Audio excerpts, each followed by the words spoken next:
اللهم صل وسلم على سيدنا وحبيبنا وشفيعنا وقرة أعيننا سيدنا ومولانا محمد صلى الله عليه وآله وسلم. لرضاء الله تعالى الفاتحة. أعوذ بالله من الشيطان الرجيم. بسم الله الرحمن الرحيم. الحمد لله رب العالمين الرحمن الرحيم مالك يوم الدين. إياك نعبد وإياك نستعين. اهدنا الصراط المستقيم صراط الذين أنعمت عليهم غير المغضوب عليهم ولا الضالين آمين. بسم الله الرحمن الرحيم. الحمد لله رب العالمين والصلاة والسلام على أشرف الأنبياء والمرسلين وعلى آله وصحبه أجمعين. سبحانك لا علم لنا إلا ما علمتنا إنك أنت العليم الحكيم.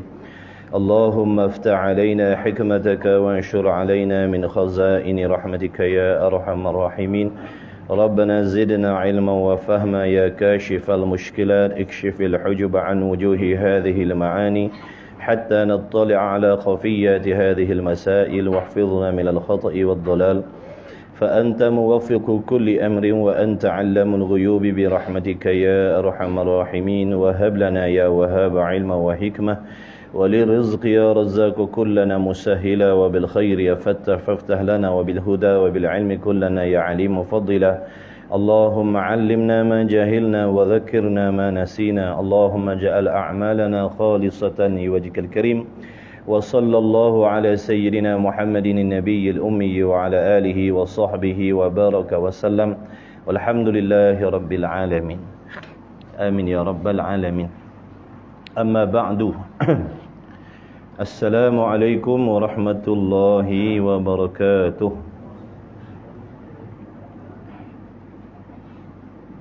Sedang hadirin hadirat yang dirahmati Allah, yang dikasihi oleh Allah Subhanahu wa taala. Bersyukur kita kehadiran Allah yang memberikan kepada kita nikmat taufik, digerakkan hati kita serta anggota kita untuk menunaikan kewajipan. Dan pada saat ini bersyukur kita ke hadirat Allah kerana kita ditempatkan di dalam taman-taman syurga, majlis-majlis ilmu, di suatu tempat yang Allah Ta'ala himpunkan para kekasih-kekasih Allah, orang-orang yang dikasihi oleh Allah, orang-orang yang ingin diberi petunjuk oleh Allah Subhanahu wa taala, agar mereka mengambil segala petunjuk daripada Allah Taala itu, lalu dijadikan sebagai panduan dan pedoman untuk memperbaiki amalannya kepada Allah Subhanahu wa taala. Dengan sebab itu, tuan-tuan, puan-puan, hadirin hadirat, wajiblah bagi diri kita mensyukuri nikmat ini, kerana tidak kesemua umat Nabi Muhammad sallallahu alaihi wa alihi wasallam itu diberi nikmat iman, nikmat Islam, nikmat taufik, nikmat menjadi penuntut ilmu. Jadi kita ni sangat-sangat bertuah, sangat-sangat bersyukur. Mudah-mudahan nikmat ini dikekalkan oleh Allah Subhanahu wa taala ke atas diri kita. Mudah-mudahan Allah Taala mengekalkan nikmat ini di dalam kehidupan kita sehari-hari hinggalah kita dipanggil, dijemput oleh Allah Subhanahu wa taala. Insya-Allah sama-sama kita memperbetulkan, menjaga niat kita. Mudah-mudahan Allah Taala memelihara hati kita daripada memiliki niat yang tidak sepatutnya, yang menjadi asbab kita tidak mendapat keberkahan di dalam majlis ilmu, ataupun yang menjadi asbab amalan kita ditolak, tidak diterima oleh Allah Subhanahu wa taala. Jadi alhamdulillah.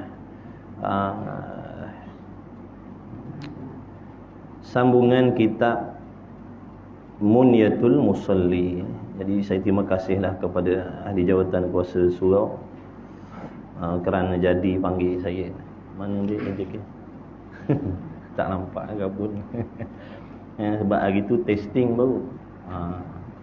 Ni kena panggil lagi sekali, maknanya boleh jadilah tu, boleh jadilah. InsyaAllah. Jadi harap-harap tuan-tuan ada kitab lah boleh tengok Muka surat berapa hari tu kita berhenti? Rasanya baca sikit hari tu. Sampai mana? Sampai muka surat berapa hari tu? Oh, Jawi kita tak pandai Jawi, kita pakai Rumi. 12. Muka surat 12. Oh, muka surat lain rasanya. Sama tak?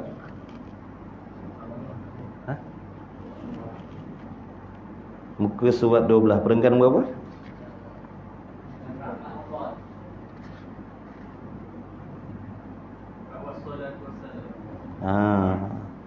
Sini muka surat 12 dah pergi syarat sah mayang. Muka surat lain. Muka surat lain. Kulit sama, muka surat lain. Sekejap saya cari sekejap.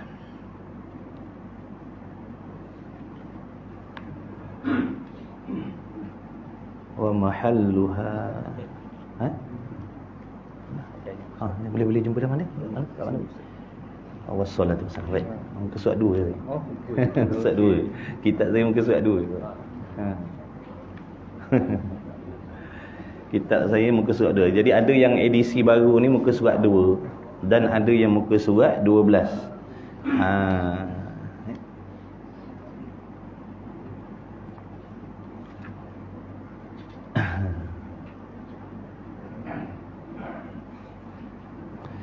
Baik, bismillahirrahmanirrahim. Qala al-muallifu rahimahullahu ta'ala wa nafa'ana bi'ulumihi wa bi'ulumi masyayikhina.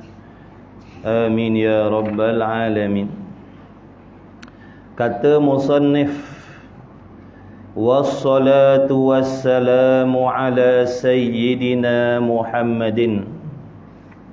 Situ wassalatu wassalamu ala sayyidina Muhammadin rasuli rabbil alamina wa syafi'il mudhnibina.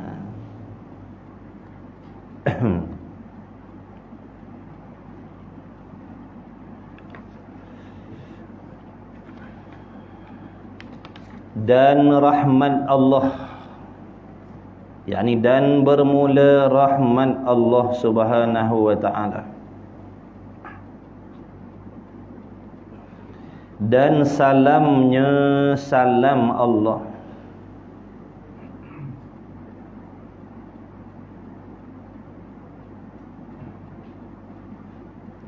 atas penghulu kita. Siapa penghulu kita? Ikutan kita, idola kita, contoh tauladan kita dunia dan akhirat, yaitu Nabi Muhammad sallallahu alaihi wa alihi wasallam. Jadi setiap kali kita bersolawat, sebenarnya kita sedang mendoakan Nabi sallallahu alaihi wa alihi wasallam. Dan setiap solawat itu dibalas oleh Allah dan dibalas oleh Rasulullah sallallahu alaihi wasallam. Barang siapa yang berselawat, maka salawatnya dijawab oleh Rasulullah sallallahu alaihi wasallam pada ketika itu juga. Itu kelebihan Nabi kita Muhammad sallallahu alaihi wasallam. Setiap kali kita berselawat, setiap kali itu juga salawat kita dijawab oleh Nabi sallallahu alaihi wasallam. Allah subhanahu wa ta'ala mewakilkan malaikat membawa salawat kita kepada Nabi sallallahu alaihi wasallam. Jadi Nabi mengenali, Nabi mengetahui siapakah yang berselawat kepada baginda, dan baginda didoakan oleh Nabi sallallahu alaihi wasallam. Jadi pendek katanya, orang yang banyak berselawat, maka banyaklah dia menerima doa daripada Nabi sallallahu alaihi wasallam. Kalau sehari suntuk dia berselawat, sehari suntuklah dia didoakan oleh Rasulullah sallallahu alaihi wasallam. Maka kita berlatihlah, berlatihlah memperbanyakkan solawat. Tak kira lah solawat jenis apa pun. Tak boleh yang panjang, yang pendek. Naknya kita latih agar istiqamah, memperbanyakkan solawat. Mudah-mudahan nanti kita di hari kiamat berpeluang mendapat syafaat Nabi sallallahu alaihi wasallam. Berapa banyak nak kena selawat setiap hari? Paling tidak kata ulama 300 kali. 300 kali itu masuk dalam kata orang yang banyak selawat. Kalau kurang daripada 300 tu kira sikit lah. Bagilah pagi 50, tengah hari 50, petang 50, maghrib 50, malam 50. InsyaAllah dapat. Selawat pendek, selawat panjang tak kisah. Mudah-mudahan kita jadi istiqamah selawat. Ini banyak kelebihan selawat ni. Di antara kelebihannya, orang yang ikhlas selawat ni Allah Ta'ala akan buka pintu-pintu amal kebaikan, amal kebajikan. Allah akan buka akan pintu-pintu kebaikan, pintu kebajikan bagi dia. Baik. Jadi atas penghulu kita Nabi sallallahu alaihi wasallam. Siapa di Muhammad sallallahu alaihi wasallam tadi yang dikatakan penghulu Nabi tadi? Pesuruh Tuhan, utusan Allah. Ataupun perwakilan daripada Tuhan sekalian alam. Pesuruh Tuhan, perwakilan Tuhan sekalian alam. Wakil daripada raja segala raja. Melalui baginda lah sallallahu alaihi wasallam, kita hamba boleh mengetahui apa yang disuruh dan dilarang oleh Allah. Asbab baginda lah kita dapat mengecapi nikmat iman dan nikmat Islam. Asbab baginda lah kita dapat mengecapi ibu bapa kita, datuk nenek moyang kita dapat mengecapi nikmat iman dan nikmat Islam. Jadi tak terbayar jasa Nabi Muhammad sallallahu alaihi wasallam atas diri kita, tak terbayar. Kata ulama, meskipun kalau kita boleh buat majlis maulid, melahirkan rasa kegembiraan, rasa syukur kepada Allah dengan sebab mengutuskan penyelamat umat ni daripada alam zulumat, daripada alam kegelapan, alam kejahilan, kepada alam yang penuh dengan nur, dengan cahaya petunjuk Allah. Kalau kita boleh buat maulid pagi, petang, siang, malam seumur hidup kita, nescaya tidak terbalas jasa Nabi sallallahu alaihi wasallam. Tak terbalas jasa ni. Tak terbalas jasa Nabi sallallahu alaihi wasallam. Jadi kata ulama juga, Nabi sallallahu alaihi wasallam ini adalah penterjemah, juru bahasa Allah. Kenapa dia kata Nabi ni juru bahasa Allah, juru bahasa Tuhan? Kerana kita hamba boleh mengetahui apa yang diperintah oleh Allah, apa yang nak dikhabarkan, apa yang nak difirmankan oleh Allah, apa yang nak diamanahkan oleh Allah ke atas diri kita, apa yang nak disampaikan oleh Allah kepada kita hamba. Jadi Nabi lah sallallahu alaihi wasallam lah asbab baginda lah kita boleh mengerti, memahami ini disuruh, ini dilarang dan sebagainya. Tentang amal dan sebagainya. Itu penterjemah, juru bahasa Allah. Dan asbab Nabi inilah kita boleh mengetahui nama bagi Tuhan yang menjadikan alam ni, namanya Allah. Kalau seandainya tidak diutuskan para Rasul alaihimussalatu wassalam, nescaya manusia ni tak tahu siapa nama pencipta. Nak tahu daripada mana? Siapa nak bagi tahu kita kalau tidak ada perwakilan daripada Allah yang menyampaikan? Jadi di antara hikmah dan faedah Allah Ta'ala membangkitkan Rasul alaihimussalatu wassalam, kita hamba, kita manusia boleh mengetahui, yang menjadikan langit bumi ni namanya Allah, namanya Ar-Rahman, Ar-Rahim dan sebagainya. Kerana mustahil kita menerima wahyu. Mustahil kita hamba biasa ni nak menerima wahyu daripada Allah. Siapa kita? Tidak ada sifat-sifat utusan Allah pada diri kita. Siddiqnya, amanahnya, tablighnya, fatanahnya tidak ada pada kita manusia biasa. Sifat siddiq, amanah, tabligh, fatanah hanya ada kepada orang-orang yang Allah pilih jadi pesuruh. Tidak ada seseorang umat yang memiliki sifat benar seperti sifat benar yang ada pada Nabi, pada Rasul. Tak sama. Kita ni benar dalam sebahagian hal aja. Kita banyak tak benar, banyak dusta, banyak bohong. Kita khianat, banyak khianat. Jadi tak layak nak jadi utusan Allah. Kemudian dan yang memberi syafaat, ia Nabi sallallahu alaihi wasallam akan segala orang yang berdosa pada hari kiamat. Mana-mana orang yang berdosa. Orang kafir dosa tak? Dosa. Tapi adakah mereka dapat syafaat? Jawabnya tidak. Kenapa tak dapat syafaat? Kerana tidak beriman. Kerana tak beriman. Orang yang beriman ada harapan lah, insya-Allah ada harapan dapat syafaat. Orang yang mati dalam keadaan tidak beriman, maka mustahil pada hukum aradinya, hukum aridinya janji Tuhan mustahil. Confirm tak dapat orang yang mati dalam keadaan tidak beriman. Kerana apa tu? Janji Allah dah. Sifat Rahman Rahim, sifat kemurahan Allah semua dapat atas muka bumi ni. Yang Muslim, yang tidak, yang munafik, yang ahli maksiat, yang ahli taat, binatang, hatta setan, jin, iblis pun dapat nikmat daripada Allah. Nikmat hidup tu bukan nikmat daripada Allah.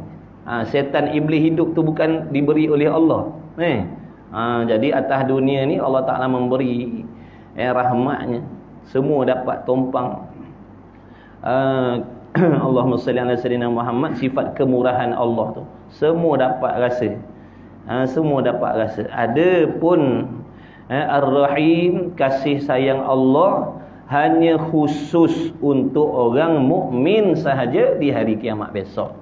Dengan sebab itulah tuan-tuan, puan-puan, hadirin hadirat, di atas dunia ni kita kena berusaha bersungguh-sungguh menjaga dan mempertahankan iman kita agar kita mati beserta membawa iman yang betul. Apa erti iman? Adakah iman tu maknanya sembahyang? Adakah maknanya sembahyang 5 waktu ataupun puasa bulan Ramadan, naik haji, umrah dan sebagainya? Adakah itu tanda iman? Jawabnya tidak. Itu bukan tanda iman, itu tanda Islam. Biar kita boleh beza Islam dan iman. Islam tu maknanya amalan zahir. Apa yang kita lakukan, yang kita junjung. Perintah Allah, Allah suruh buat, kita buat, Allah suruh tinggal, kita tinggalkan. Maka itu namanya Islam. Itu bukan iman. Tengok dalam kitab Tauhid. Apa beza iman dan Islam? Kalau kita tak mengaji, tak nak mendengar, kita tak tahu. Tu untung bila Allah pilih kita belajar. Allah nak bagi kita faham agama tu apa, supaya amalan kita jadi baik, jadi betul. Jadi benarlah kata Nabi SAW, ilmu agama ni tidak akan diberi kepada orang yang celaka. Ilmu yang bermanfaat Allah tak akan bagi kepada orang yang celaka. Dia hanya diberi untuk orang yang dapat kebahagiaan saja. Siapa dia? Tuan-tuan ni lah. Alhamdulillah. Ke kita tak suka dipilih oleh Allah untuk diberi kebahagiaan? Ke kita tak suka berasa malang bila dipilih oleh Allah jadi penuntut ilmu? Ke kita tak suka dipilih oleh Allah menjadi orang-orang yang bakal diselamatkan daripada azab neraka Allah besok? Dah tentu kita syukur sangat-sangat, ya Allah. Padahal boleh tak Allah pilih orang lain? Boleh sangat-sangat. Boleh sangat-sangat. Kenapa Allah tak pilihkan kawan kita yang lain? Itu jawabnya sebab itulah kerja Tuhan. Itulah kerja Tuhan. Dia bebas nak tadbir ikut suka dia. Allah tadbir alam ni ikut suka dia. Maknanya ikut kehendak dia. Dia bukan ikut kehendak kita. Tu Tuhan. Siapa dia nak pilih, dia pilih. Siapa dia nak singkirkan, disingkirkan. Itu sifat Tuhan. Sebab tu kita kena takut. Hari ni kita dapat nikmat taufik, besok belum tentu lagi, tuan-tuan. Hari ni kita duduk dalam surau, dalam masjid, besok boleh jadi kita duduk dalam night club. Buluh in. Tidak tak mustahil. Sebab tu kita kena ingat selalu. Meskipun kita boleh solat, ke surau, ke masjid, jangan sombong. Allah bagi, Allah pilih je tu. Dan Allah boleh ambil balik bila-bila masa. Kenapa macam tu? Sebab jawabnya dia Tuhan. Tu Tuhan. Sifat Tuhan ni dia bebas nak tadbir. Tak ada seorang pun boleh pertikai. Tak ada seorang boleh pertikai, tak ada seorang boleh aturkan Allah mesti begini, Allah mesti buat begitu, jangan buat begini ya Allah, jangan takdir begitu. Dah, siapa kita? Siapa kita? Makan minum pun Allah tanggung. Makan minum kita pun Allah tanggung, gerak-geri kita pun Allah tolong, akal fikiran kita pun Allah bagi. Nak ngarah-ngarahan Tuhan pula. Sebab itulah wajib kenal Tuhan tu siapa. Bukan kenal nama je. Kalau kata nama semua orang tahu, orang kafir pun tahu nama dia Allah. Kenal Tuhan tu makna mengerti dan memahami apakah sifat sebagai Tuhan. Tuhan tu sifat dia bagaimana? Tu di antara sifat dia. Dia tadbir ikut kehendak dia, ikut kehendak dia. Sebab tu kadang-kadang kita minta tak dapat ni. Nak ni nak tu tak dapat sebab apa? Allah bagi bukan ikut kehendak kita, tapi Allah bagi ikut kehendak dia.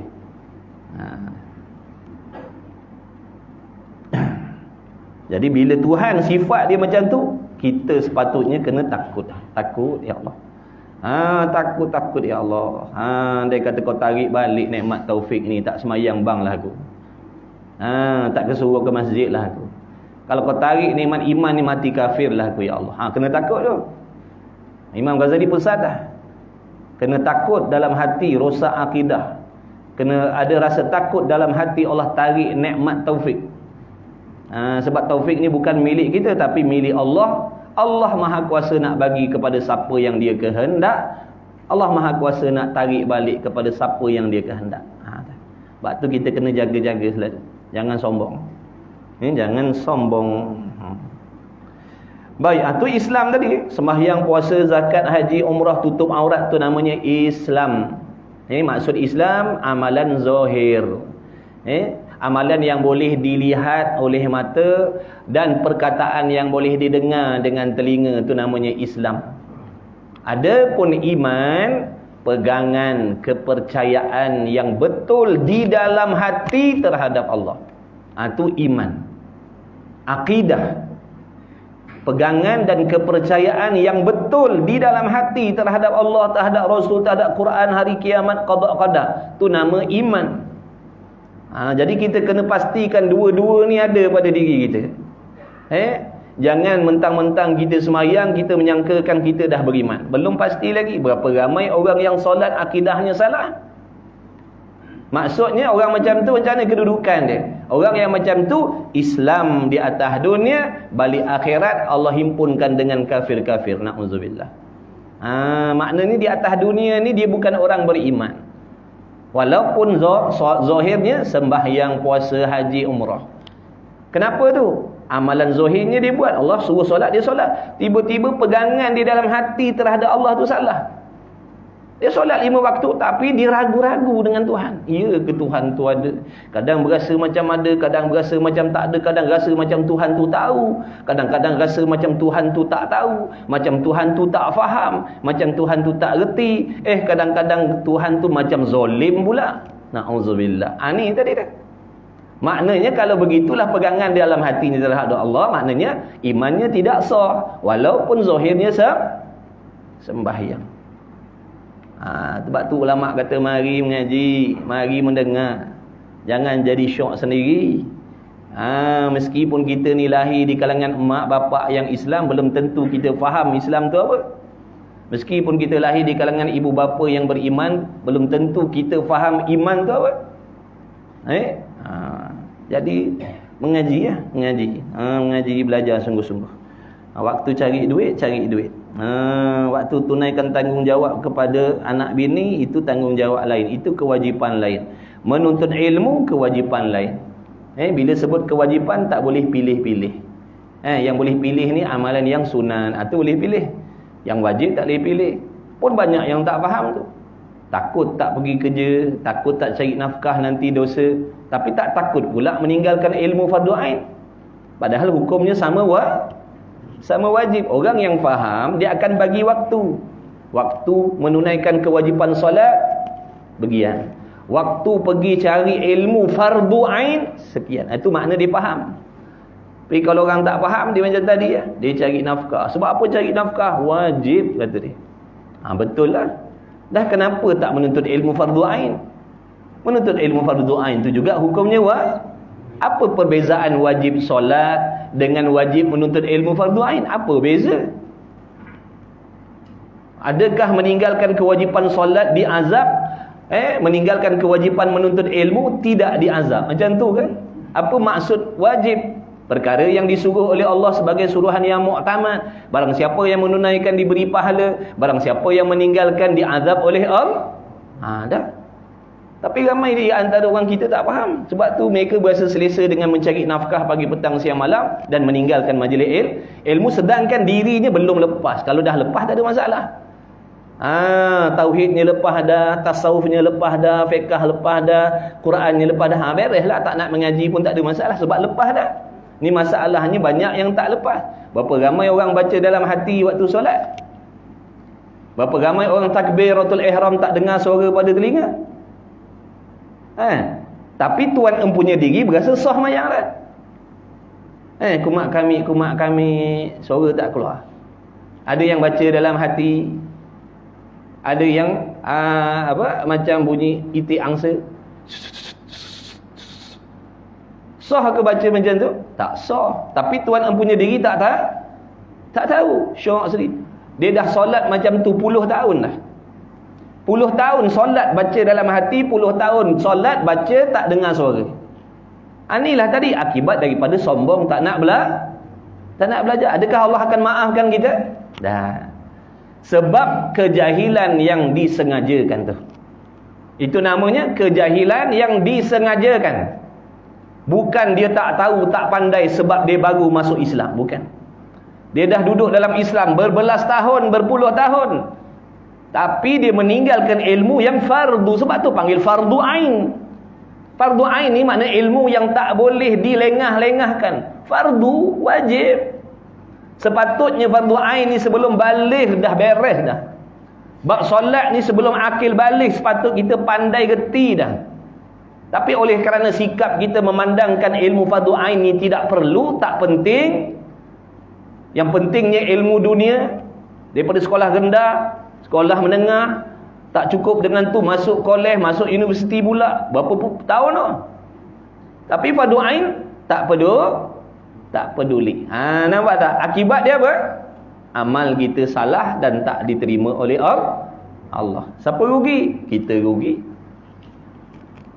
Jadi kita ni yang dah sedar ni, jangan biarkan anak cucu cicit kita lalui benda yang sama. Itu sebenarnya pengajaran yang Allah nak bagi kepada kita. Kadang-kadang timbul soalan, ya Allah, kenapa dulu kau tak pilih aku jadi orang duduk dalam surau ni mengaji?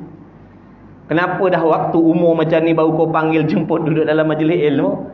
Dah Allah nak bagi pengajaran pada diri kita. Bila kita dah belajar baru kita sedar, ya Allah, astagfirullahalazim, aku menyesal ya Allah.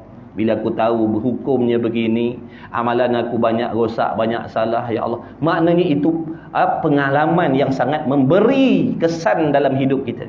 Sepatutnya orang yang dah disedarkan oleh Allah ni, dia tidak akan membiarkan cucu cicit anak dia lalui jalan yang serupa. Dia akan ambil berat. Walaupun anak dia kecil, dia dah terapkan sungguh-sungguh dengan agama. Sebab dia tak nak anak dia lalui benda yang sama. Berbelas tahun solat tak sah, berpuluh tahun solat tak sah, akibat daripada tak tahu. Kenapa tak tahu? Tak belajar. Itulah hikmah dia. Allah tak buat benda sia-sia, tuan-tuan. Itu pengalaman, itu ilmu bagi diri kita. InsyaAllah orang yang menginsafi benda tu, bermula daripada diri dia, akan adalah generasi yang mengambil berat dengan agama. Mulai daripada dia tu. Allah jadikan mak bapak yang macam ni tadi asbab yang sedar betapa pentingnya pendidikan fardu ain. Dah kita nak buat macam mana? Kena taubat kepada Allah banyak-banyak. Sebab tu kata ulama, qada balik semayang kita yang dulu-dulu. Sebab apa nak kena qada? Sebab tak sah. Puluh ribu rakaat, ratus ribu rakaat nak buat macam mana? Salah kita. Kena bertanggungjawab. Kena ansur lah qada. Sebab tu orang yang macam kita banyak qada ni kena dulukan qada daripada sembahyang sunat. Itu lebih utama lagi. Sebab tu hutang kita dengan Allah. Hutang kita dengan, ini mazhab kita Syafi'i. Dulu kita sembahyang main hentam. Ada yang 10 tahun. 10 tahun hadas besar, tak angkat-angkat, tak terangkat hadas besar. Mandi kolam dah, mandi laut dah, mandi macam-macam mandi, tak terangkat hadas. Sebab apa? Cara mandinya salah. Cara mandi wajibnya salah. Ni kita nak buka minda, tuan-tuan. Jangan pandang ibadat ni asalkan buat Allah terima. Jangan kita ingat ibadat ni senang, buat Allah bagi pahala. Kalau kena cara buat, kalau buatnya salah cara, tak dapat, tuan-tuan. Dan itu jadi dosa dan hutang kita dengan Allah. Bukan asalkan buat. Kalau ibadat ni asalkan buat, ikut rasa masing-masing, tak ada faedah Allah Ta'ala utuskan Rasul tu. Buat apa nak utuskan Rasul kalau dah ibadat ni ikut masing-masing? Betul? Jadi silap kita yang tak nak ambil peduli. Majlis ilmu ada sekarang ni, banyak dah. Tapi kita sombong, memalingkan diri kita. Dalam akal fikiran kita memikirkan, risau tentang dunia pagi, petang, siang, malam. Tak pernah risaukan nasib kita nak balik kiamat besok macam mana. Tak pernah bimbang masalah tu. Itu yang menyebabkan kita ni tak peduli nak belajar agama. Walaupun di masjid, di surau, di taman, di kampung, di mana ada dah majlis ilmu. Ada mana-mana ada majlis ilmu. Baik. Jadi Nabi ni yang memberi syafaat, ia Nabi akan segala orang yang berdosa pada hari kiamat. Mana? Orang yang berdosa di kalangan orang beriman. Makna orang beriman ni dia banyak dosa pun macam mana, insya-Allah bila dapat syafaat besok, dapat syafaat besok, Allah akan pindahkan dia ke dalam syurga. Ada yang orang mukmin yang berdosa diringankan azabnya. Ada yang diampunkan dosanya dan tidak berkekalan di dalam neraka Allah untuk selama-lama dah. Akhirnya dikeluarkan oleh Allah dan dimasukkan ke dalam syurga. Kemudian hiduplah dalam syurga itu seperti orang-orang yang terdahulu, selama-lamanya, takkan pindah balik dah masuk neraka dah. Itu mahalnya iman ni. Ni nak kena jaga ni. Sejahat mana kita pun, selalai mana, selupa mana, sejahat mana, semaksiat mana, jangan sampai tergadai iman ni. Ini tiket nak masuk syurga, tuan-tuan. Ini tiket nak masuk syurga. Makna pastikan akidah kita tu betul dengan Allah. Meskipun kita ni pendosa ahli maksiat.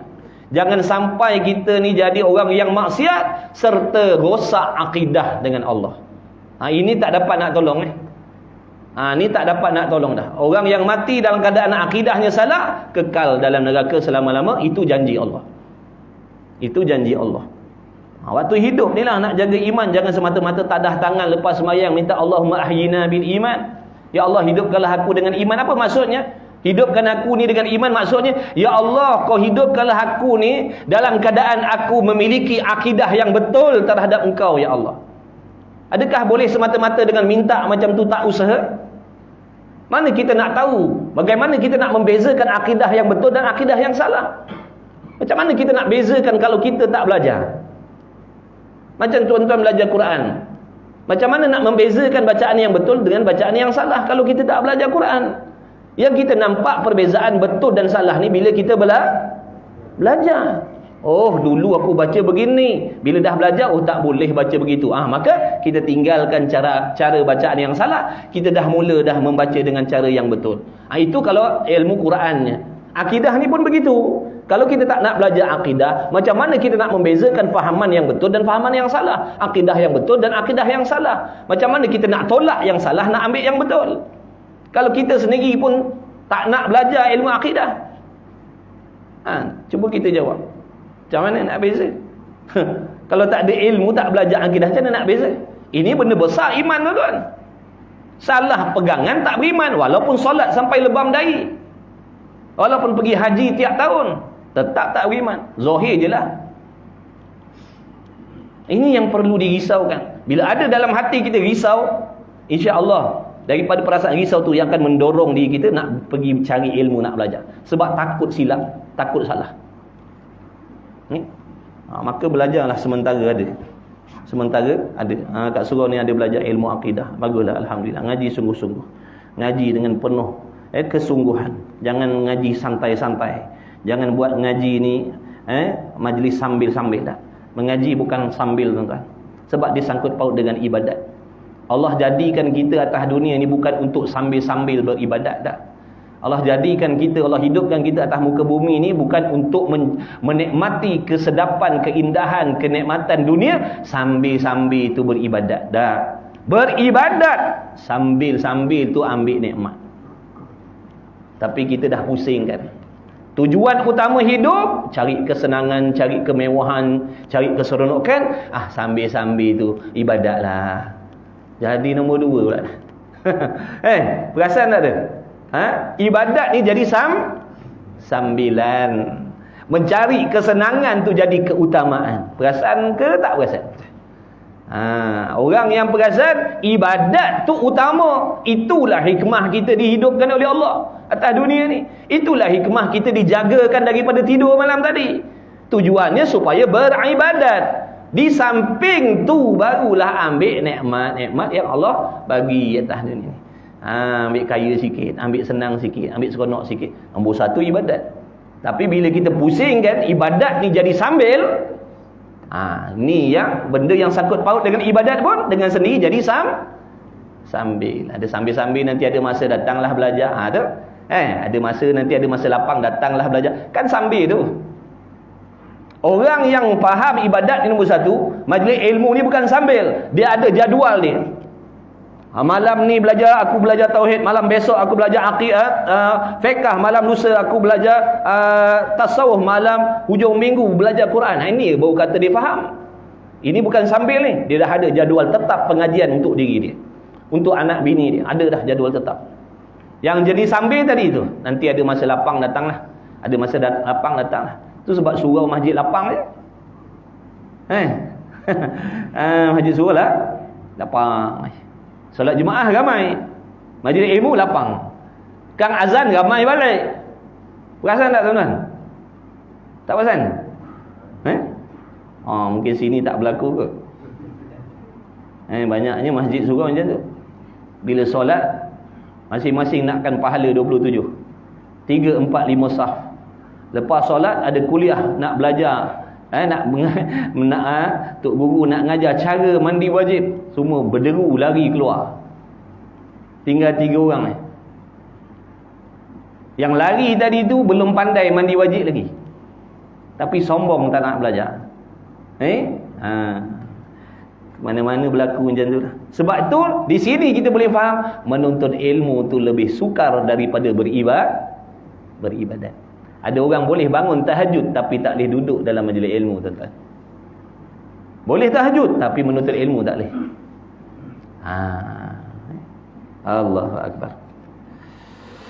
Dan yang memberi syafaat akan orang yang berdosa.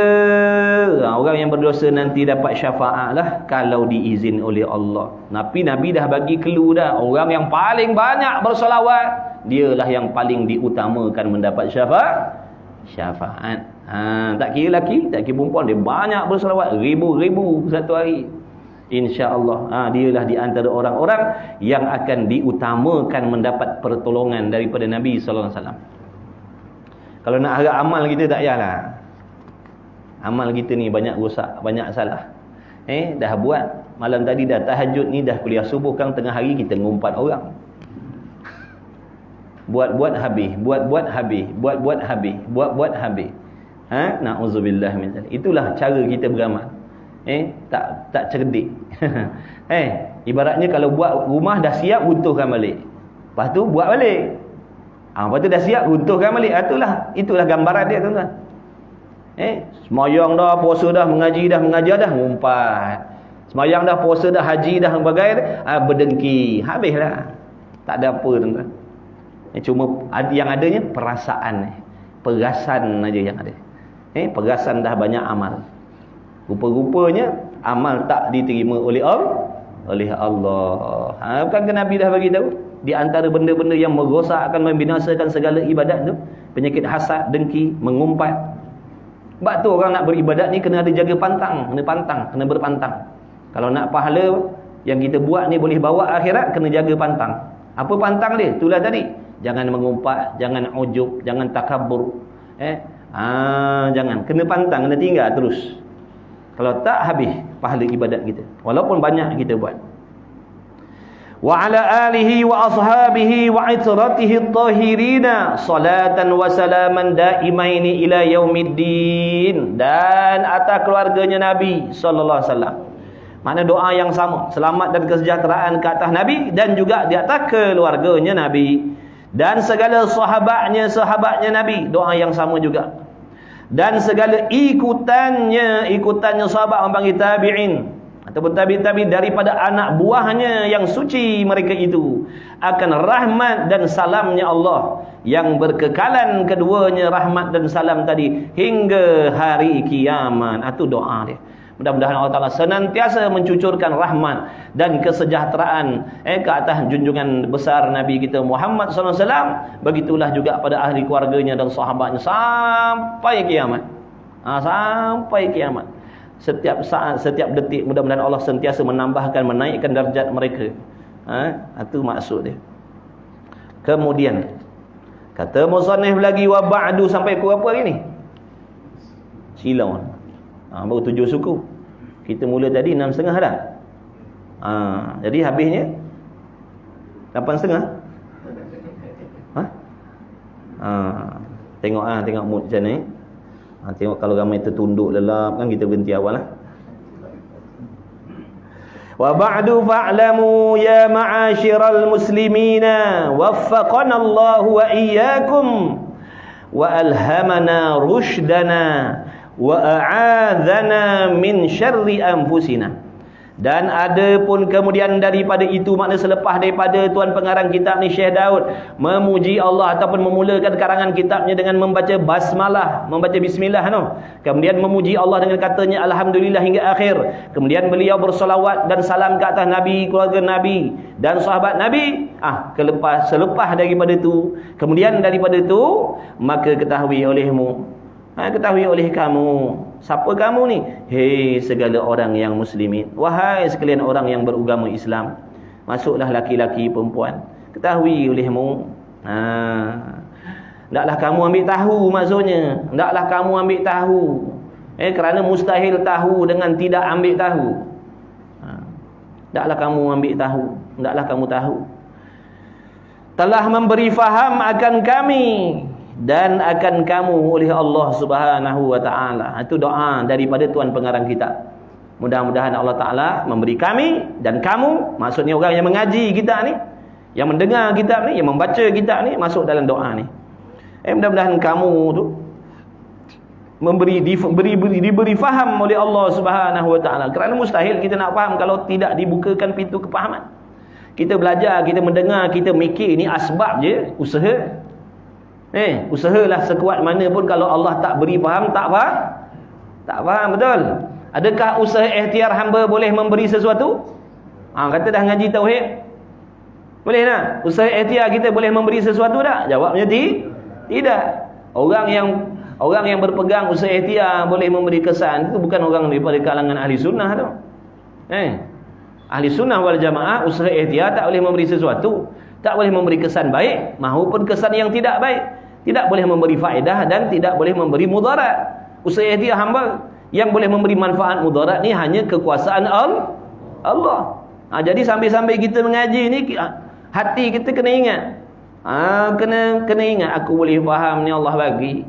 Bukan faham je Allah bagi. Ni boleh lihat ni pun Allah jadikan ni. Boleh dengar ni pun Allah jadikan ni. Boleh turun naik nafas kita ni pun sedang ditolong oleh Allah ni tuan-tuan. Jadi kalau tuan-tuan boleh mengingat benda tu, sebenarnya tuan-tuan sedang berzikir, sedang mengingati Allah. Mustahil kita nak faham, mustahil kita boleh nampak objek-objek ni kalau tidak diperlihatkan oleh Allah. Meskipun kita ada biji mata, meskipun kita ada pendengaran, kalau tidak didengarkan oleh Allah, mustahil kita boleh dengar. Kalau tidak diberi faham oleh Allah, mustahil kita boleh faham. Jadi semuanya itu pertolongan Allah, af'alullah, perbuatan Allah. Zahirnya nampak kita, tapi hakikatnya pertolongan Allah semata-mata. Orang yang ingat Masalah tu insya-Allah tidak ada di dalam hatinya perasaan ujub, kagum dengan diri sendiri, tetapi dia kagum dengan Allah yang menjadikan, ataupun kagum dengan Tuhan yang memberi nikmat taufik tadi tu. Dia bukan kagum dengan diri dia, dia kagum dengan Tuhan. Subhanallah, maha hebatnya Allah bagi aku taufik boleh mengaji. Maha hebatnya Allah yang memperlihatkan, maha hebat Allah yang memperdengarkan, maha hebatnya Allah yang memberi faham, maha hebat Allah yang menggerakkan hati dan anggota aku. Mustahil aku berada di sini kalau tidak dikehendaki dan tidak dijadikan oleh Allah. Mustahil aku boleh mendirikan solat sampai habis kalau tak ditolong oleh Allah. Jadi selamatlah diri dia daripada penyakit ujub, penyakit takabur, riak. Orang ujub riak ni sebab lupa ke Tuhan, ingat ke diri. Pandang diri, tak pandang Tuhan. Maka ketahui olehmu wahai segala orang yang muslimin, telah memberi faham akan kami dan kamu oleh Allah Ta'ala, dan mengilhamkan kami. Apa maksud ilham? Bisikan yang baik-baik dalam hati itu panggil ilham. Jadi ada perbezaan ilham dengan was-was. Apa beza ilham dengan was-was? Was-was tu bisikan daripada syaitan. Ilham bisikan daripada malaikat. Malaikat tidak akan membisikkan dalam hati kecuali yang baik-baik, yang taat-taat saja. Dalam hati kita, kalau timbul benda yang bisikan yang jahat, mengajak kita membuat benda yang dilarang oleh Allah, itu garanti dah daripada syaitan ataupun nafsu. Dan ni yang paling bahaya sekali ni. Kadang-kadang nafsu dan syaitan membisikkan kepada kita agar membuat kebaikan juga. Tetapi bukan dengan supaya kita mendapat redha Allah, supaya rosak ibadat kita. Contohnya mana? Dia membisikkan dalam hati kita, dia mengajak kita supaya pergi mencari ilmu yang fardu kifayah. Bagus tak? Ngaji tafsir, bagus tak? Hadis? Bagus. Sirah? Bagus. Tarannum? Tarannum bayati apa benda semua. Bagus tak? Bagus. Supaya apa? Perangkap dia di sini. Supaya kita leka dengan mempelajari ilmu yang fardu kifayah tadi, supaya kita meninggalkan pengajian fardu ain.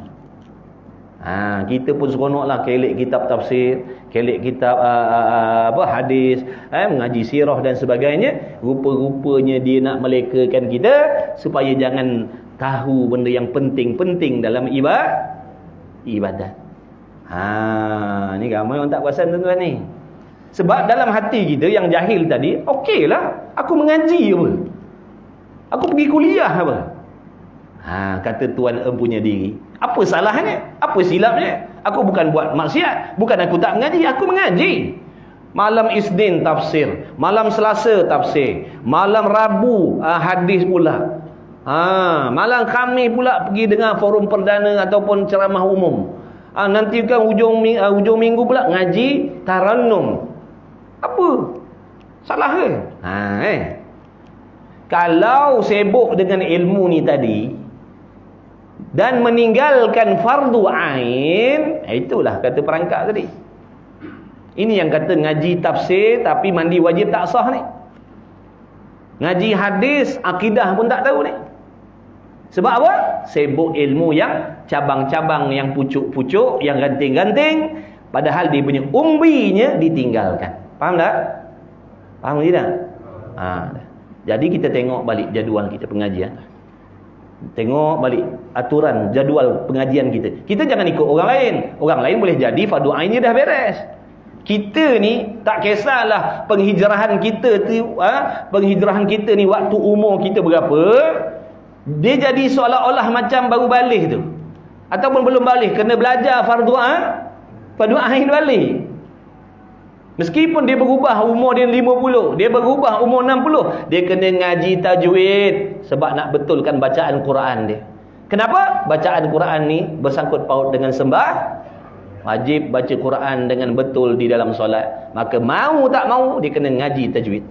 Tak kisahlah kaedah apa, muqaddam ke, iqra ke, al-Baghdadi ke, apa ke, ikutlah, asalkan ngaji, asalkan bacaan Qurannya yang khusus dalam membacakan ilmu-ilmu fardu, bacaan yang rukun qauli dalam solat mesti betul. Jadi mau tak mau kena ngaji tajwid.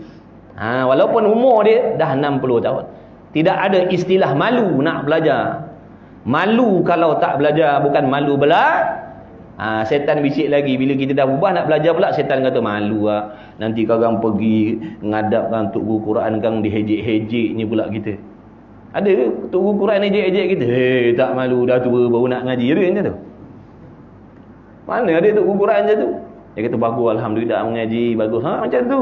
Tapi sebelum datang tadi macam-macam rasa begini, nanti kang kena kata, nanti korang kena ejek, nanti korang. Tu sebenarnya setan lah tu.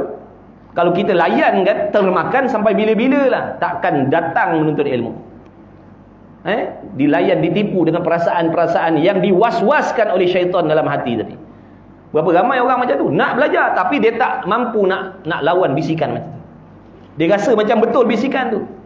Sebenarnya itulah waswas syaitan yang nak melekakan kita supaya jangan sekali-kali pergi jangan. Sebab apa?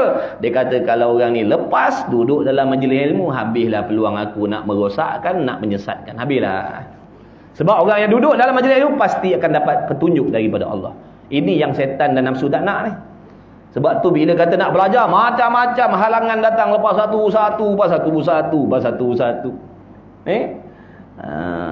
Jadi kalau kita tak bersungguh lawan, habislah. Memang takkan dapat belajar. Tu maksudnya. Walaupun umur kita 60 baru hijrah, kena ngaji fardu ain. Yang pertama-tama sekali, tauhid untuk memastikan akidah kita, iman kita betul terhadap Allah. Yang kedua, tasawuf untuk menjaga hati daripada sifat-sifat yang menjadi asbab amalan kita yang kita dah buat tu tidak diterima oleh Allah. Ataupun tasawuf ni supaya kita tahu bagaimana cara nak merawat hati kita yang ada penyakit. Penyakit hasad, penyakit dengki, penyakit ujub, penyakit riak. Macam mana nak ubat ni? Ni penyakit ni. Kalau tak ubat ni, rosak kita, pahala amal habis. Ataupun amal tak diterima oleh Allah. Mau tak mau kena belajar tasawuf. Ini fardu ain ni. Yang pertamanya tauhid, yang keduanya tasawuf, kemudian yang ketiga ilmu fiqh, ilmu syariat, mazhab Syafi'i, mengaji fiqh Syafi'i, bagaimana cara nak ambil wuduk, macam mana cara nak mandi wajib, macam mana cara, apa benda yang mengesahkan solat, apa yang membatalkan solat. Itu peranan ilmu fiqh. Dan satu lagi ilmu apa? Fiqh, tauhid, tasawuf, tajwid. 4 lah tu. Selain daripada tu, bila dah ada jadual tetap pengajian fardu ain tadi, barulah kalau ada masa yang lain kita nak pergi top up pergi ngaji tafsir, ngaji hadis, nak dengar sirah, silakan. Yang penting 4 ni jangan tinggal. Ini jadual wajib bagi diri kita ni. Yang tadi tu apa? Dia sibuk ke tafsir, sibuk ke hadis, sibuk ke ini, yang 4 ni tinggal. Ni masalah. Jadi walaupun zahir nampak dia menuntut ilmu beribadat, sebenarnya dia sedang dalam tipu daya. Tuan syok sendiri, kira beres dah. Rupa-rupa amal tak sah. Hati-hati tuan-tuan. Imam Ghazali kata ibadat ni bukan benda mudah. Payah, banyak tipu daya. Banyak perangkap. Tidak dapat dilihat perangkap-perangkap tadi dan tipu daya tadi, melainkan orang yang berilmu. Orang yang ada ilmu nampak. Orang tak ada ilmu tak nampak. Dia berasa betul dah jalan ni. Rupanya menyimpang ke tempat lain. Allah telah memberi fahamkan kami dan mengilhamkan kami. Maksud ilham ni bisikan yang baik-baik daripada malaikat ataupun direct daripada Allah. Ada pun waswas daripada syaitan. Jadi syaitan ni ada kala dia kebiasaan mengajak benda jahat dan kadang-kadang mengajak buat benda baik dengan tujuan nak memerangkap diri kita. Jadi hati-hati, waspada. Dan mengilhamkan akan kami dan kamu cerdik. Amin ya rabbal alamin. Mudah-mudahan Allah Taala jadikan kita ni orang bijak, orang cerdik. Apa maksud orang cerdik? Orang bijak, orang cerdik ni apa maksud? Orang bijak cerdik sisi Allah. Apa maksud ni? Pun kita kena tahu ni. Orang bijak sisi Allah, orang cerdik sisi Allah, orang berakal sisi Allah ni apa? Orang yang menggunakan akalnya kepada perkara yang disuruh oleh Allah. Khususnya menggunakan akal untuk mengenal siapa Tuhan dia. Menggunakan akal untuk memahami ataupun mengetahui apa yang disuruh oleh Tuhan dan apa yang dilarang oleh Tuhan. Menggunakan akalnya untuk mengetahui apa yang wajib, apa yang sunat, apa yang haram, apa yang harus, apa yang makruh. menggunakan akal untuk memahami selok belok melakukan amal supaya amalnya betul dan diterima oleh Allah dan layak mendapat pahala, dan nanti pahalanya boleh dibawa balik akhirat. Ini orang berakal. Meskipun dia tak pandai cakap orang putih, meskipun dia tak pandai mengira, tapi dia gunakan akal dia untuk membuat persiapan mati. Ini orang cerdik. Orang cerdik bukan maksud dia boleh cakap orang putih berabuk tak, boleh mengira dalam sekelip mata menyelesaikan masalah kira-kira dah. Itu bukan orang yang cerdik. Orang cerdik sisi Allah, orang yang menggunakan akalnya untuk mendekatkan diri dengan Allah. Orang yang menggunakan akal untuk mengenal Allah, memahami agama, ini orang cerdik. Meskipun surat khabar pun dia tak pandai nak baca. Kita dah, pada kita orang cerdik ni lah, orang gaji besar, orang pangkat tinggi, orang speaking berabuk. Tu orang cerdik. Rupanya kita salah faham. Itu cerdik di sisi manusia macam tu. Cerdik sisi Allah dah. Cerdik sisi Allah menggunakan akal mengenal Allah, menggunakan akal cari jalan bagaimana nak jadi hamba yang baik, hamba yang taat. Cari jalan macam mana nak berubatkan hati yang ada masalah penyakit. Ini orang cerdik. Buat persiapan macam mana nak mati ni, macam mana nak buat persiapan. Tu orang cerdik. Dia gunakan akal di situ. Tapi kadang-kadang ada orang tu dua-dua ni dah lah pandai ilmu dunianya, hebat hidup dunia ni. Kemudian dia pula tak lupa tentang akhirat. Dia kenal Tuhan, dia takut dengan Tuhan, dia tahu halal haram. Ini dua kali cerdik lah ni.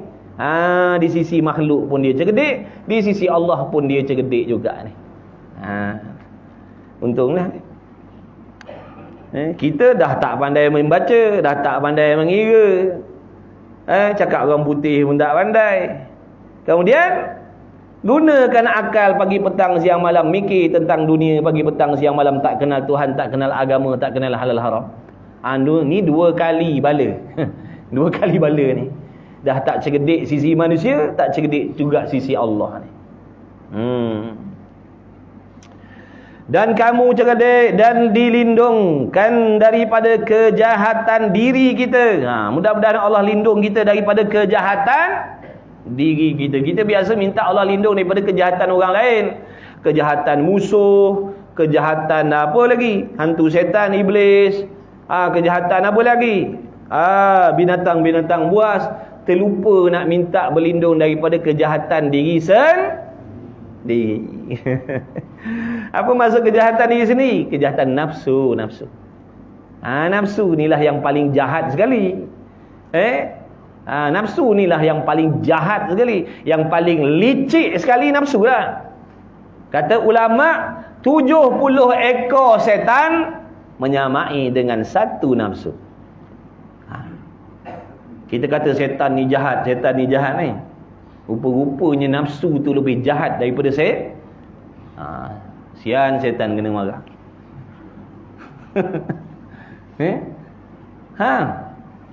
Nafsu. Setan ada kala dia ditinggalkan kita. Ada kala dia tinggal lari daripada kita. Nafsu dah. Pergi Mekah dia ikut, tengah tawaf dia ikut, tengah sujud dia ada, tengah baca Quran dia ada. Tengah ngaji ni dia ada. Ada je dia nafsu tu. Makna diri kita, kejahatan nafsu maksudnya. Moga Allah lindung kita, selamatkan kita daripada kejahatan nafsu kita sendiri. Sebab nafsu ni jahat. Dalam banyak-banyak benda yang menghalang ibadat, dunia, makhluk, setan, nafsu. Nafsulah yang paling jahat nak bandingkan tiga ni. Nafsulah yang paling jahat nak bandingkan dengan dunia, dengan makhluk, dengan setan tadi. Nafsu yang paling jahat sekali. Sebab tu kita tengok bulan puasa pun kita buat maksiat. Bulan puasa pun buat maksiat. Padahal setan-setan yang jenis ganggu tadi Allah penjara dah. Kenapa duk buat maksiat lagi bulan puasa? Sebab nafsu tu. Nafsu tu. Jadi kita boleh tengok hakikat diri kita siapa, nafsu kita jahat ke baik, tengoklah bulan Ramadan. Bulan Ramadan ni kita boleh dapat tahu bagaimana nafsu kita yang sebenar-benar. Kalau dah bulan Ramadan jahat macam tu, lepas Ramadan dia akan 2 kali ganda, 3 kali ganda lah, sebab dah masuk setan pula tolong. Dia masuk setan tolong pula. Dan dilindungkan daripada kejahatan diri kita. Amin ya rabbal alamin. Sikit lagi, boleh? Sikit lagi boleh? Boleh. Ini orang hebat-hebat pilihan Allah ni. Takkan mengalah ni, pantang mengalah ni, jangan main-main. Ni semua rijal-rijal ni. Rijal. Apa maksud rijal? Orang yang sungguh-sungguh mujahadah nakkan redha Allah. Lengoh tak lengoh, sesemut tak sesemut, ulau-ulau tak ulau-ulau, dia tak peduli. Semua tu Allah bayar, tuan-tuan. Allah bayar semua. Malaikat duk catat, Allah tulis, Allah bayar lengohnya, Allah bayar ngantuknya, Allah bayar sakit pinggangnya, Allah bayar sakit tumitnya, sakit hatinya, bayar semua. Bayar. Wa mahalluha, semua jadi saksi, tuan-tuan. Mau jadi saksi, Allah kira. Gugur dosa, tuan-tuan. Dengan kita duduk, jadi Allah gugurkan dosa-dosa kita. Tanpa kita sedar, Allah gugurkan dosa-dosa kita.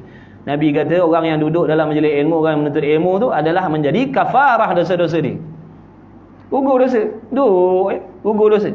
Bukan minta ya Allah ampunkanlah, itu cerita lain. Itu minta lain pula. Ni dengan sendiri, dengan duduk dengar majlis ilmu, gugur dosa. Tak nak? Tak nak ubi. Wa mahalluha minad dini wa mahallur ra'si minal jasadi. Dan baca hadis dulu.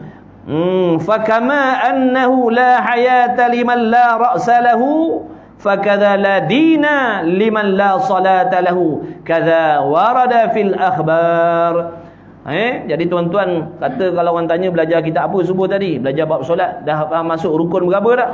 Dia kata entahlah, tak ada sebut pasal rukun-rukun pun. Tak ada pasal rukun semayang ke pun, tak ada takbiratul ihram, tak ada cerita. Ini intro, tuan-tuan. Bawa lah sabau. Lagu takkan tiba-tiba chorus saja terperanjat orang. Dia kena ada intro tu. Goreng, teng, baru tarik. Ni tiba-tiba tarik je. Tak kata peranjat orang yang dengar. Dia kata aku tak nak dengar lagu ni. Tak peranjat, tiba-tiba terus chorus saja. Dia ada intro dia layan dulu. Maknanya dia nak bagi faham dulu sembahyang tu apa. Bila dah tahu sembahyang tu apa, dah faham solat tu sebenarnya apa pentingnya dalam hidup, apa bahayanya kalau tak ada, barulah akan mempengaruhi kesungguhan kita nak ambil tahu lebih dalam. Bila kita tahu nilai emas, bila orang tu tahu nilai emas, nilai intan berlian, itu yang akan mempengaruhi dia bersungguh-sungguh cari. Sampai gali tu, yang cari emas tu gali, tak tahu berapa puluh kaki, belah kaki dalam tanah tu. Padahal kalau timbus tanah tu mati bila-bila je. Tapi oleh kerana dia dipengaruhi oleh kefahaman dia terhadap emas tadi, kalau aku dapat ni, jangan buat pasal lah. Berapa keturunan dia kata ni tak habis makan ni. Tu yang membuatkan dia bersungguh-sungguh masuk hutan, masuk sungai, mendulang sini, mendulang sana. Dia tak peduli. Sebab apa? Dia tahu apa benda yang dia cari. Begitulah juga. Bila kita tahu solat tu apa benda, betapa besar nilainya dalam hidup kita, betapa celakanya kalau solat kita tak betul, di sinilah akan mempengaruhi orang tu akan bersungguh-sungguh nak belajar. Tapi kalau kita tak tahu semayang tu, ni yang jadi asalkan buat ni. Asalkan buat dah lah. Mandi wajib tak betul tutup, aurat pun tak sah, bacaan rukun qauli pun baca dalam hati. Dia kata aku dah semayang tak? Dia jadi macam tu lah. Sebab dia tak tahu nilai. Tapi orang yang tahu nilai, dia akan amat-amati. Lain cara dia solat, lain cara dia nak ambil tahu, lain cara kesungguhan dia nak ambil tahu tu lain. Sebab dia dah tahu nilai solat dalam hidup dia, dan betapa besar celakanya kalau solat ni tak sah. Jadi dia nak pasti, kalau macam ni tak boleh tidak, aku kena faham solat ni. Jangan buat main-main lah. Orang yang tak tahu, dia kata asalkan solat. Dah solat belum? Dah. Tu tadi tu kain cari tadi, waktu rukuk tadi nampak punggung. Dia kata tak apa, asalkan aku dah solat. Dia jadi macam tu. Dan tempatnya solat daripada agama. Makna nak menceritakan kedudukan solat fardu 5 waktu ni di dalam agama kita ni.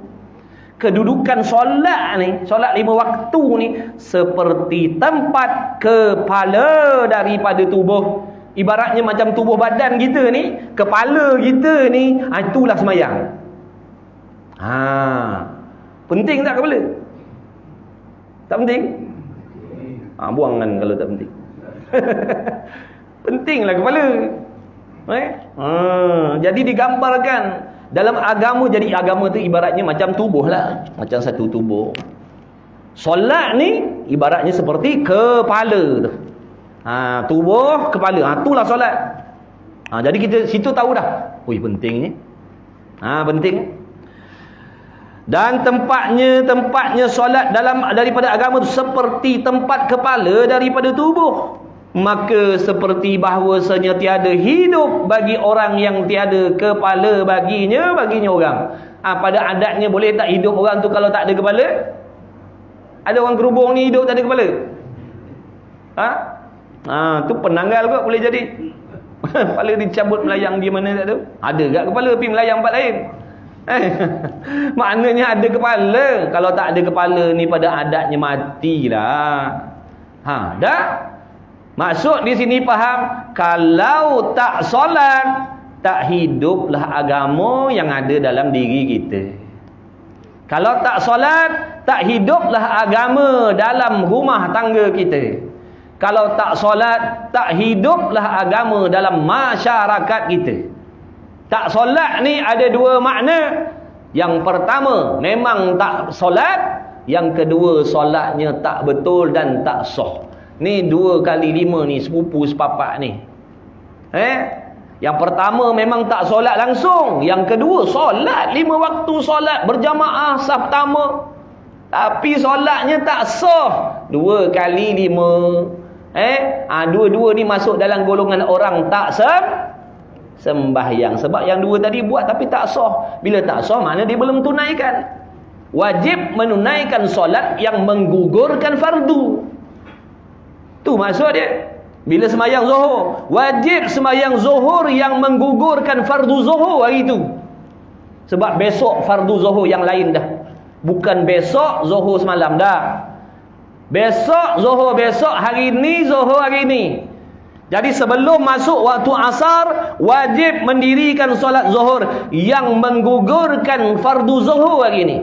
Dengan makna solatnya cukup syaratnya, cukup rukunnya. Jadi bila dia buat solat zuhur tadi menepati syarat dan rukun, maka gugurlah wajib solat zuhur hari tu. Makna dia tak wajib nak ulang lagi sekali sembahyang zuhur. Dia tak perlu nak sembahyang lagi sekali. Sebab apa? Yang dia buat tadi telah menggugurkan fardu. Adapun kalau yang pertama tadi kita buat tak sah, contohnya dah habis solat baru teringat wuduk tak ambil, dah habis solat baru teringat mandi wajib belum, lupa mandi wajib. Dah habis solat baru teringat, berasa malam tadi macam ada kemalangan, rasa lu mandi. Makna tak sah mayang, wajib diulang semua. Wajib ulang semula. Pergi mandilah dulu, jangan ulang dengan tak mandi tu. Sekarang kena ulang balik. Pergilah mandi dulu. Sebab tadi tak cukup syarat tadi. Syarat sah sembahyang tak cukup tadi. Menanggung hadas besar tu. Kena mandi wajib dulu. Kemudian ulang balik sembahyang. Barulah sah dan gugur fardu sembahyang zuhurnya hari tu ataupun fardu subuh di hari tu, tak wajiblah diulang balik. Tu maksud dia. Bukan asalkan buat tak sah tak apa.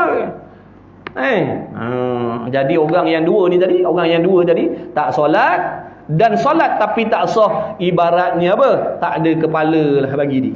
Tak ada agama dia, tak ada kepala. Matilah agama dia. Walaupun yang lain-lain dia buat. Puasa dia buat, zakat dia buat, dia tolong orang, dia cari nafkah. Yang lain dia buat, solat tak ada. Sebenarnya tak hidup agama dalam diri. Jadi penting sangatlah solat tu. Seperti kepala. Maka demikianlah tiada agama bagi orang yang tiada sembahyang baginya. Tak ada agama. Tak ada agama. Ini tak cerita azab lagi. Tak cerita azab orang tak solat yang Allah janji. Ada 15 azab yang Nabi ceritakan. Balasan terhadap orang yang tak solat ni. Separuhnya di dunia, separuhnya dalam kubur, separuhnya waktu bangkit di padang mahsyar besok. Yang dunianya mana? Dunianya, hidupnya tidak diberi berkah oleh Allah. Rezeki yang diterima, rezeki yang diberi bukan dalam keadaan Allah beri dengan redha, tak. Allah beri nikmat dalam keadaan Allah sangat benci kepada dia. Doanya tidak didengar oleh Allah, maksud doanya tak diterima oleh Allah. Kemudian apa lagi? Segala amal kebaikan yang dia buat tergantung pahalanya tidak diterima selagi dia tidak bertaubat dan mendirikan solat. Buatlah baik dengan mak bapak macam mana pun.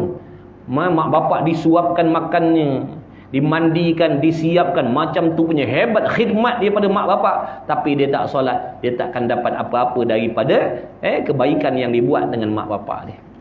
Allah rugilah. Rugi sangat-sangat. Sebab tu solat, solat. Kita bekerja tu ibadat, dapat pahala sepatutnya kerja tu. Tapi oleh kerana tak solat, tergantung pahala. Kadang kita tolong orang sini, tolong orang sana, bela haiwan, bela kucing, bela kambing, bela apa, bagi makan, ibadat tu dapat pahala tak. Tapi oleh kerana tak solat tadi, tergantung semua. Buat baik pada bini, buat baik pada anak-anak, jaga anak bini bukan main sayang lagi, makan cukup, pakai cukup, belanja cukup, rumah selesa. Bawa pergi jalan tiap-tiap hari, keluar makan tiap-tiap malam, surau pun tak pergi.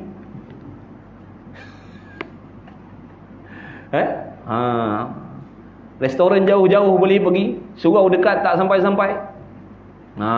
Punya sayang, tapi tak solat. Rugi lah. Sebab tu semua pahala. Tapi bila tak solat, pahala tu tergantung. Bila dia bertaubat kepada Allah sungguh-sungguh dan mendirikan solat, baru Allah kembalikan segala pahala amal yang dia buat. Tu pun kalau dia buat dengan cara yang betul. Kalau tak, rugilah besok. Ya Allah, mana kebaikan ni atas dunia aku buat, tolong orang sini, tolong orang sana, bantu mangsa banjir sini, bantu bangsa banjir situ. Pantang dengar orang banjir pergi tolong, bagus. Pantang dengar orang susah pergi bantu, tapi dia tak solat. Allah malangnya lah, ruginya lah. Semayang. Baiki diri kita, sembahyang. Belajar semayang. Kalau tak nanti penat kita ni, rugi.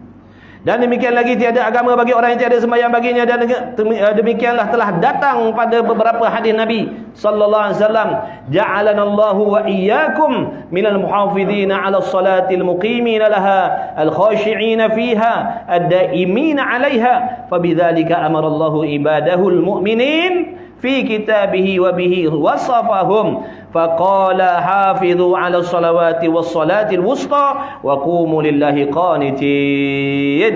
Maka menjadikan kami oleh Allah Ta'ala dan akan kamu daripada orang yang memelihara atas sembahyang yang 5 waktu, dan orang yang mukim bagi sembahyang, yakni mendirikan dan memelihara akan dia sembahyang, lagi orang yang khusyuk padanya, yakni tetap hatinya dan anggotanya di dalam sembahyang. Tu drop gear dah tu, tandanya nak berhenti dah. Nanti kita ulang balik kat situ, tandakan tu ja'alanallahu. InsyaAllah kuliah akan datang kita sambung situlah.